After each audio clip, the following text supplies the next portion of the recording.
Subscribe करे खातिर लाल button दबाई और भोजपुरी के ताजा अपडेट पहले पावे खातिर घंटी वाला बटन दबाई।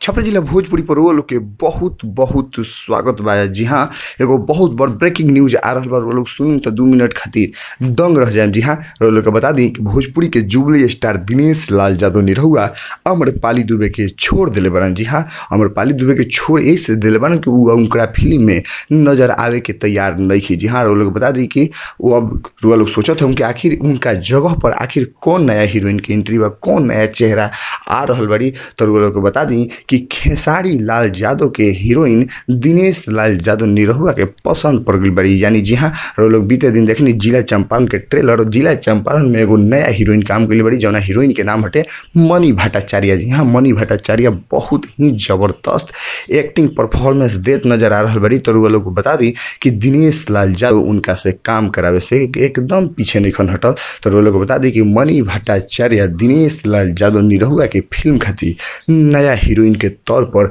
आई बड़ी। जी हाँ, एक के सीधे सीधे तौर पर कहल जा सकता है कि खेसारी लाल यादव के हीरोइन के पसंद कर ले बने दिनेश लाल यादव निरहुआ। अब फिल्म कौन आवत बाटे ये तो हमनी के देखे के चीज़ बाटे, समझे के चीज़ बाटे, आगे आवे वाला भविष्य के बात बाटे कि आखिर कौन फिल्म आवत बाटे दिनेश लाल यादव निरहुआ और मनी भट्टाचार्य के। काहे से कि अभी तक मनी भट्टाचार्य के जिला चंपारण आई बा, जौन की बहुत ही मार्केट में ट्रेलर होकर पसंद कर गई बाटे। अब फिल्म के का रिस्पॉन्स रहता आगे आवे वाला समय में हमनी के देखे सन। लेकिन अभी तक यह खबर आ रहा बाटे कि दिनेश लाल यादव निरहुआ और मनी भट्टाचार्य बहुत जल्द कोनो नया फिल्म में नजर आवे जा रहा बा। लोग के इंतजार बरकरार रही, के बेसब्री बरकरार रही।